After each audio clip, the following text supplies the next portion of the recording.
오늘의 사연은 내 나이 43살 아이를 낳았는데 남편이 집에 들인 21살 그녀가 내 곁을 맴돌았던 이유라는 사연입니다.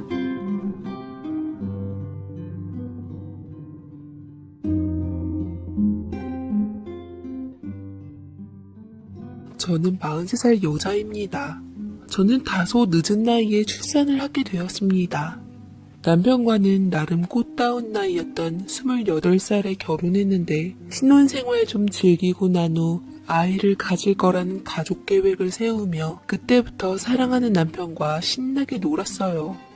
제 남편은 대학 때 CC로 6년 사귀고 결혼했는데 누구보다 절 잘 이해해주고 보듬어주는 다정한 남자였습니다. 성격도 취미도 잘 맞고 심지어는 바이오리듬까지 찰떡까지 맞아떨어져 우리가 싸우는 일은 흔하지 않았어요.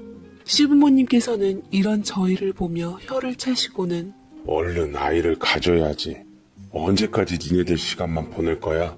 벌써 결혼한 지가 7년이야, 7년. 혹시 누구라도 이상이 있는 걸 수도 있으니 검사라도 좀 받아보던지 해라. 그때까지만 해도 아무 생각 없이 겉으로 내내 그랬고 마음만 먹으면 금방 아이가 찾아올 거라고 믿었는데 그게 제 착각인 줄은 젊었을 적엔 몰랐어요. 30대 중반쯤 슬슬 노는 걸 정리하고 아기를 가지려고 했는데 아기 천사는 쉽게 찾아오질 않더라고요. 매번 테스트를 할 때마다 피가 말라오기 시작했습니다. 저는 더 이상 자연적으로 안 되겠다 싶어 남편에게 얘기를 꺼냈습니다. 여보, 우리 병원 가서 검사 한번 받아보자. 벌써 내 나이도 37살이야. 더 나이 들면 안 될 것 같아. 내 친구 언니가 산부인과 의사인데 그렇게 잘 본다고 하더라고. 에이, 아직 37살이면 40대인데 뭘 그렇게 조급하게 생각해? 자꾸 스트레스 받으면 더 안 생긴다니까. 우리 그냥 마음 편하게 먹자. 어? 남자들이란 뭘 믿고 저렇게 여유로운 건지 괜시리 얄밉더라고요. 그 무렵 제가 임신에 대한 스트레스 때문에 많이 예민해져 있을 때였어요. 하도 성질을 피워대니 남편은 어쩔 수 없이 저와 함께 난임 클리닉에 가게 되었고 각종 검사를 받아보게 되었는데 다행히 남편은 아무 이상이 없더라고요. 문제는 제 쪽에 있었습니다. 나팔관 한쪽이 혹으로 막혀 있었는데 제거를 하게 되면 곧 임신이 가능할 것 같아요. 허나 의사의 희망적인 말에도 불구하고 저는 자궁근종 수술을 한 후 몸이 회복된 다음 다시 한번 임신을 시도했지만 쉽지 않았고 성공한다 한들 금방 습관적으로 유산되어 버렸습니다. 남들 쉽게 가지는 아이, 나는 대체 왜 안 될까 싶어 여자로서 자존심이 무너진 적도 한두 번이 아니었는데 그때마다 든든한 남편이 있어 버틸 수 있었어요. 그렇게 3년이란 시간이 흘렀고 몇 년에 걸쳐 계속된 노력 끝에 저희는 마침내 결실을 맺게 되었습니다. 조금 있으면 태동도 느껴질 거란 의사의 말에 고맙다는 말을 몇 번이나 했는지 모릅니다. 배속아기 성별 아들이라는 거 들었어? 우리 이제 태명 짓자 여보. 개똥이라고 지을까? 예전엔 하도 애들을 많이 잃어서 이름을 막 지으면 오래 산다고 일부러 그랬다잖아. 개똥이 좋잖아, 개똥이. 아유, 개똥이가 뭐야. 그래 뭐 개똥이. 뱃속에 있는 우리 개똥이 얼른 무럭무럭 자라서 엄마 품으러 오자 라며 배를 쓰다듬었고 우리는 서로를 사랑스럽게 바라보았습니다. 제가 안정기에 접어들고 저희 부모님과 시부모님께 임신 소식을 말씀드렸더니 기쁨에 벅차시더라고요. 냉랭하기만 했던 시부모님께선 뱃속 아이가 아들이라 더 좋았던지 제 손을 부여잡고 자랑하다라고 말씀하셨고 저희 부모님께서도 여태 졸인 마음을 뿌시곤 눈물까지 지으셨습니다. 우리 아들의 존재는 그야말로 축복이었어요. 개똥이는 임신기간 내내 별 이벤트 없이 무럭무럭 잘 자라주었죠. 드라마에서 봤던 입덧 셔틀도 한 번쯤 시켜보고 괜한 응석도 부려보고 임신기간 내내 단 하루도 행복하지 않은 날이 없었습니다. 그렇게 하루하루 엄마가 될 날을 준비하고 있었고 임신 막달쯤 저는 곧 태어날 아기를 위해 그날도 산부인과 정기검진에서 초음파로 제 아이를 본 후 집으로 돌아오고 있었는데 근데 큰일이 터지고야 말았습니다. 무슨 영문인지 신호와 저를 못 본 승용차 한 대가 저를 그대로 치고 말았던 겁니다. 바닥에 쓰러졌던 순간 저는 본능적으로 배를 감싸 안았고 사람들에게 둘러싸여 정신이 아득해지는 걸 느꼈습니다. 대체 얼마나 시간이 흘렀을까? 의식을 회복해서 차츰 눈을 떠보니 온통 새하얀 게 천국인가 싶었지만 들려오는 남편 소리에 불현듯 깼습니다. 여보 정신 차려봐. 나 알아보겠어? 당신 교통사고 난 후 지금 3일째 정신이 돌아온 거야.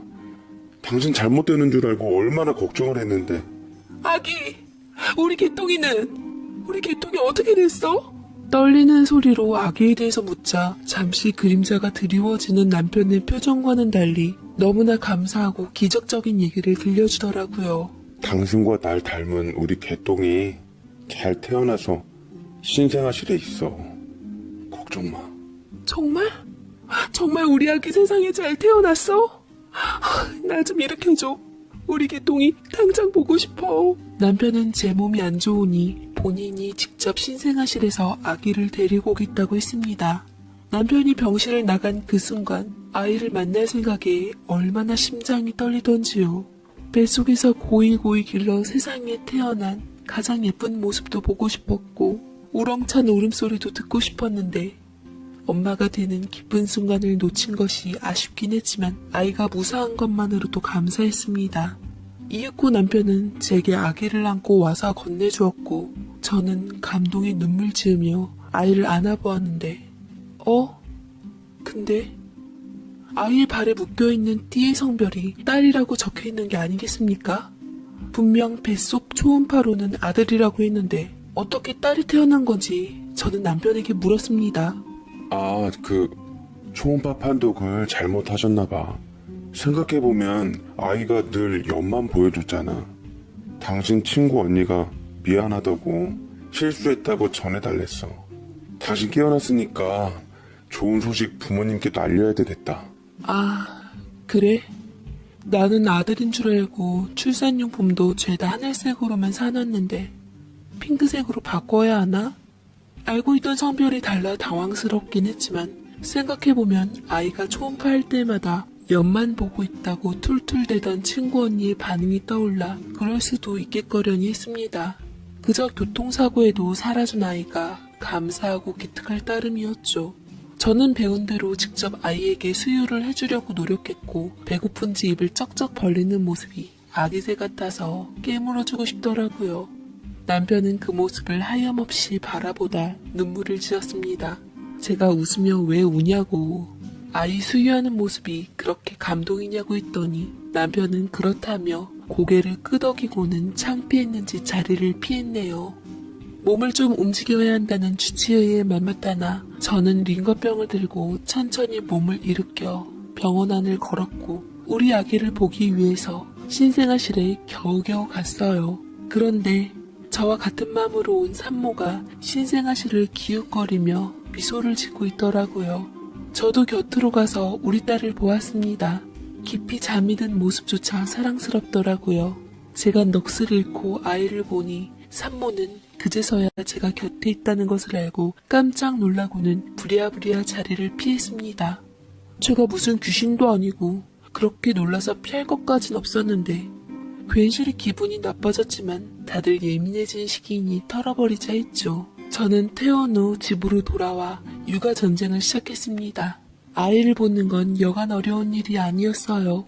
육아를 하면서 신경이 곤두세워져 남편에게 화를 내는 일도 많아졌고 남편은 생각보다 육아 참여도가 시원찮았습니다. 언제나 참아주던 남편이었지만 매일 아이 울음소리에 시달리다 못해 도저히 참을 수가 없었는지 제게 얘기를 꺼냈습니다. 우리 베이비시터를 좀 쓸까? 아이 육아 문제로 부부 사이 갈라질까봐 염려돼서 그래. 매일 날카로워진 당신 보는 것도 힘들고 내가 도와주는데도 한계가 있고. 당신 생각은 어때?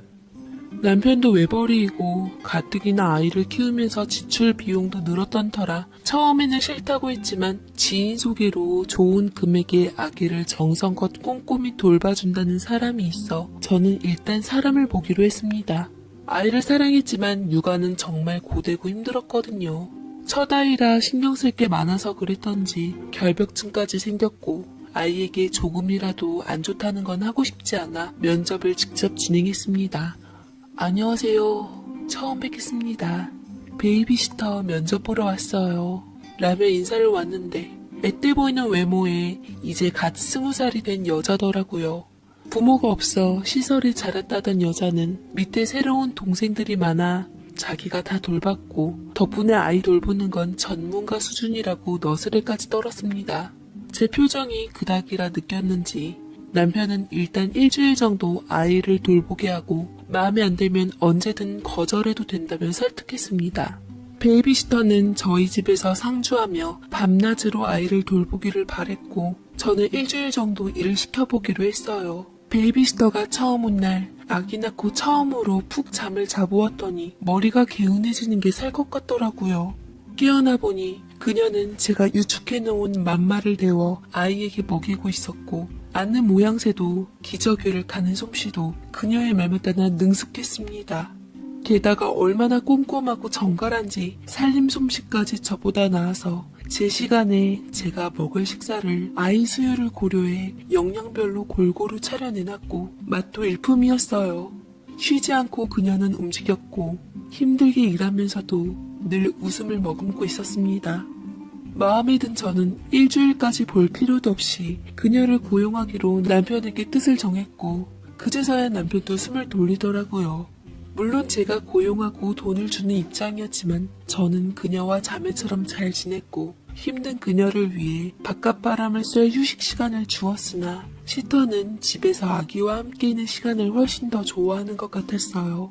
저는 고마워서 급여날 보너스로 돈을 더 챙겨주었고 베이비시터는 통장 잔고를 확인했는지 제게 놀라서 말하더군요. 언니, 뭘 이렇게 많이 넣었어요. 이러지 않아도 괜찮아요. 내가 너무 고마워서 그래. 우리 소민이 너무 잘 봐주고 예뻐해주는 것 같아서. 실은 조만간 내가 직장에 복귀해야 할 것 같은데 앞으로도 잘 부탁한다고. 절대로 그만둔다는 소리 하면 안 돼. 알았지? 라고 장난기 어린 소리를 하자 베이비시터의 눈이 빨갛게 번졌습니다.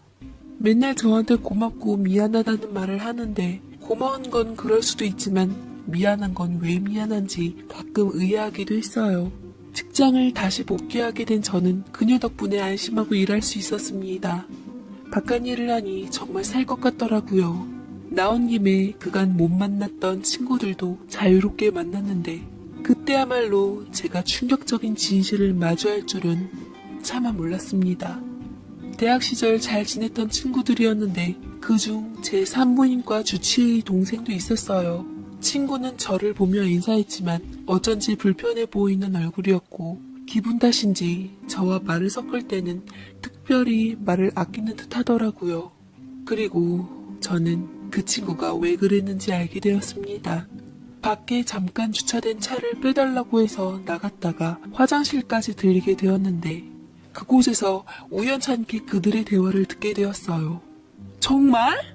유미 남편이 정말로 그랬다고?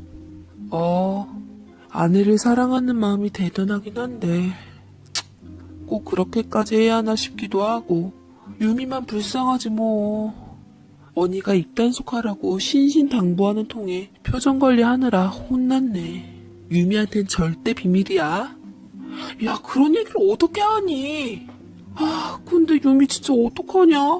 교통사고 때문에 지 자식도 아닌 애를 자기 자식으로 알고 키우게 생겼으니. 저는 귀가 멍멍해져 순간 제가 무슨 말을 들었나 싶었습니다. 정신이 번쩍 들어 저는 모습을 드러내 친구를 붙잡고 그게 무슨 말이냐고, 교통사고 때문에 다른 애를 키우게 생겼다니 그게 대체 무슨 말이냐고 물었더니 친구의 얼굴이 사색이 되면서 우물쭈물하다가 결국 진실을 토해내더라고요. 사실은 유미야, 너 그때 교통사고 당했을 때 아이가 잘못돼서 세상에 나왔는데 네 남편이 너가 받을 충격 때문에 옆에 미혼모가 보육원을 보낼 뻔한 아이를 입양해서 네 아이로 키우게 한 거야. 뭐? 뭐라고? 그게 지금...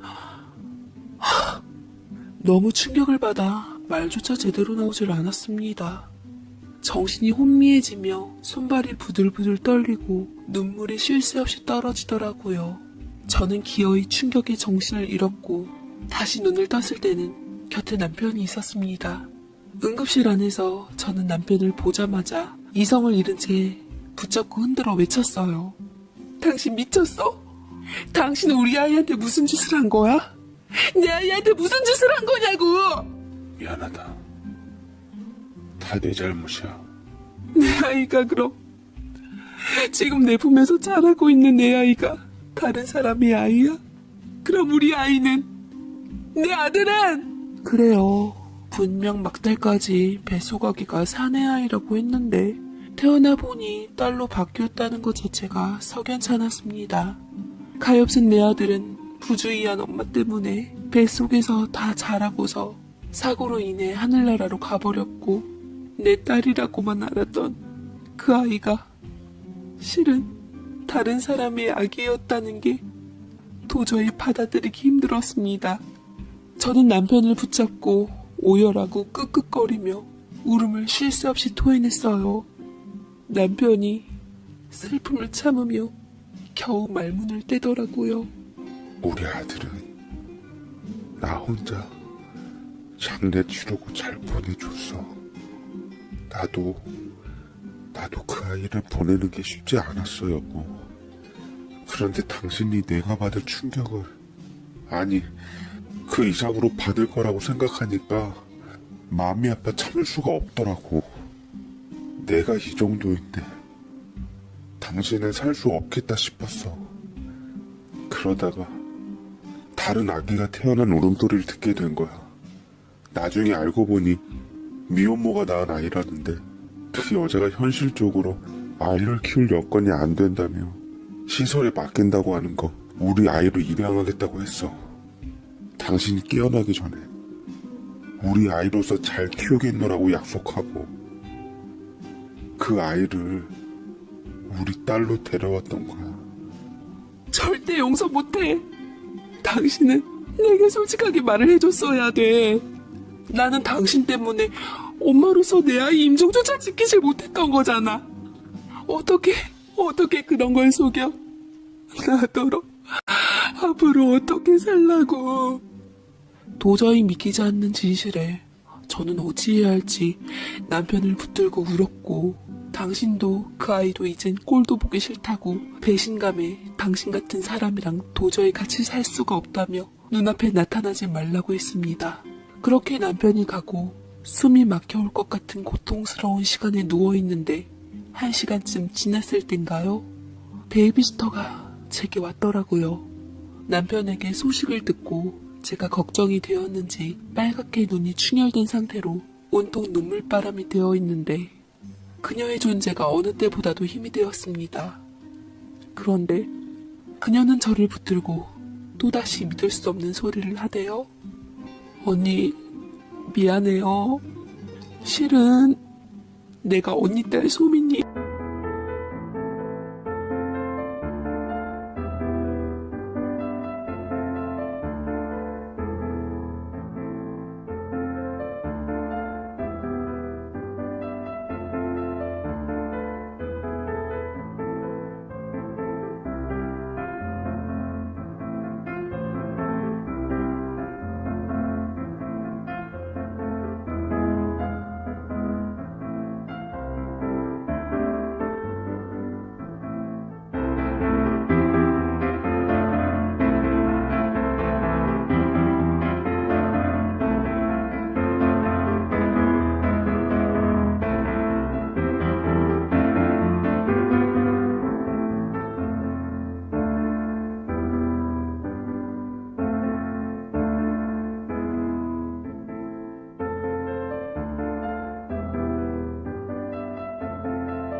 친엄마예요. 혹시 기억하실지 모르겠는데 신생아실에서 우리 아기 몰래 보다가 언니랑 마주칠 때마다 도망쳤던 사람이 바로 저예요. 하도 충격을 많이 받아 모든 얘기가 다 헛것으로 들렸습니다. 돌이켜보니 신생아실에서 마주한 늘 저만 보면 후다닥 도망갔던 친모가 베이비시터 같기도 했네요. 산후 붓기가 빠져 제가 차마 못 알아본 탓에 돈까지 써가며 그 여자의 아이와 함께 두었던 거였어요. 정도 주고 마음도 주고 정말 친자매처럼 생각했는데 어쩌면 내 아이도 살아있고 그녀도 아이를 키울 여건이 되어서 품 안에 키웠다면 우리는 한 병원에서 아이를 비슷한 시기에 낳은 인연으로 좋은 육아 동기가 되었을 텐데 저는 앞으로 대체 어떻게 살아야 할지 깜깜했습니다. 저는 당분간 친정으로 가서 몸과 마음을 추스르기로 했고 친정 부모님께 남편이 제게 저지른 행동에 대해 모두 말했습니다. 친정 부모님께서는 한바탕 난리가 나셨고 억장이 무너진 심경으로 시댁에다가도 토시 하나 안 빠뜨리고 알려 집안은 단번에 뒤집혔어요. 시부모님과 남편이 와서 제 앞에 무릎 꿇고 잘못했다고 싹싹 빌었는데 남편은 그 와중에도 더 이상 어떤 말도 제게 하질 않았습니다. 이혼을 한 해 만에 하며 남편을 몰아갔지만 지금 생각해보면 남편 심정도 말이 아니었겠죠. 누구보다 아이를 바라고 기다리며 제 곁에서 지켰던 사람인데 그 마음도 오죽 쓰릴까 싶었습니다만 그땐 남편에게 받은 배신감에 가슴이 쓰라리고 미칠 것만 같아서 모든 원망을 남편에게 쏟았어요. 저는 부모님과 함께 아이를 묻었다던 강으로 가서 큰 슬픔에 흙을 주며 오열했습니다. 심장이 뒤틀리는 것 같고 숨을 쉬질 못하겠더라고요. 뱃속에서 그토록 귀하게 품었건만 어미의 미혹한 실수로 세상의 빛조차 보지 못한 채 떠나보내야만 했던 내 아이에게 너무 미안해서 소리내어 울었습니다. 그렇게 저는 친정집으로 돌아와 1년이란 시간을 보냈습니다. 1년 동안 남편은 연락이 없었어요. 친정 부모님께선 아슬아슬하게 저를 바라보다 조심스럽게 말씀을 하시더라고요. 이제 그만 돌아가거라. 1년이면 네 남편도 많이 힘들었을 거야. 너한테 얘기 말라 했지만 하루에 한 번씩 꼬박 전화해서 네 상태에 대해 묻고 걱정하고 했어. 다 자기 잘못이라며.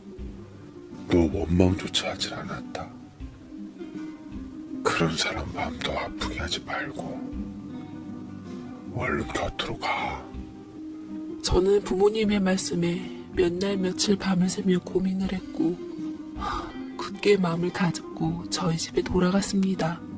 그곳에 훌쩍 큰 아이와 내 자매 같던 베이비시터가 그대로 있더라고요. 베이비시터는 저를 보더니 반갑게 맞이하며 눈물을 글썽거렸습니다. 돌아와줘서 고마워요, 언니. 소민이도 언니를 얼마나 찾았는 줄 몰라요. 제가 자격이 없어서 늘상 언니만을 찾더라고요. 소민이 이제 엄마 아빠 말도 잘해요. 보세요. 그 어린 아기는 저를 기다렸다는 듯 오랜 시간 떨어졌는데도 낯 한 번 가리지 않고 제게 폭 안겼습니다. 하며 엄마 하는데 베이비시터가 제 사진을 많이 보여주며 엄마 이제 곧 오실 거라고 이분이 네 엄마라며 계속 알려줬다고 하더라고요. 따뜻한 아이의 온기를 마주하니 저는 주책맞게 눈물이 왈칵 쏟아졌고 소민이를 안고 펑펑 쏟았네요. 소식을 들은 남편이 반차를 써서 집으로 돌아와 저를 단번에 부여안고 우리들은 울음바다가 되었습니다. 마음이 진정되자 베이비시터가 무릎 꿇고 그간 제가 없어 미루었던 뜻을 전했습니다. 저 이제 소민이 안 보려고요. 처음에는 너무 마음이 아팠는데 좋은 부모님 밑에서 잘 자라게 하는 게 소민이를 위한 일인 것 같아요. 갈게요. 그동안 정말 감사했습니다. 라며 자리를 일어섰는데 작별 인사를 제대로 할 겨를도 없이 연기처럼 사라져버리고 말았습니다. 저는 남편과 아주 오랜 이야기를 한 후 현실을 제대로 받아들이고 소민이를 제 딸로 키우기로 했어요. 힘은 들었지만 말문이 트여서 제게 엄마라는 아기를 보니 참으로 사랑스러워 통통한 볼에 뽀뽀도 해주고 안아주고 떠나간 우리 아들 못지않은 사랑으로 키우기로 했답니다. 그리고 자라나는 딸아이 얼굴에 베이비시터의 얼굴이 간혹 보이면서 그 아이가 종종 생각이 났는데 혹여나 잘 지내고 있는지 안부가 궁금하더라고요. 그 아이도 부모 없이 시설에서 자라 힘든 일이 많았을 텐데 참 구김스럽고 바르게 자란 모습이 맴돌았습니다. 저는 남편과 의논해서 베이비시터를 수소문에서 찾아 집으로 다시 불렀고 우리 부부는 큰 결정을 하게 되었어요. 21살짜리 그 아이를 저희 딸로서 입양하기로 했던 겁니다. 아직도 그 아이의 믿을 수 없다는 얼굴과 큰 눈에 그렁그렁 맺힌 눈물이 마음이 아프네요. 모두가 상처를 가진 우리 네 식구는 모진 풍파를 겪고 가족이라는 이름으로 하나가 되려 하고 있었습니다. 가끔 하늘을 멍하니 보며 그곳에서 행복하게 있을 우리 천사 같은 아들에게 미안하고 채 가시지 않는 슬픔이 일기도 해요. 그렇지만 제 곁에 있는 두 딸을 보며 마음에 큰 위안을 받으며 살아가고 있습니다. 사랑은 나눌수록 배가 된다는 말이 맞는 것 같아요. 딸들과 함께 살면서 사이에 많은 일들이 있었지만 그 얘기들은 저희만 간직하기로 할게요. 아무튼 저희 가족은 그 어느 때보다도 행복하게 잘 살고 있습니다. 앞으로도 우리 가족이 변함없이 잘 살기를 바라며 자꾸만 말이 길어져 이만 사연을 줄이겠습니다. 감사합니다.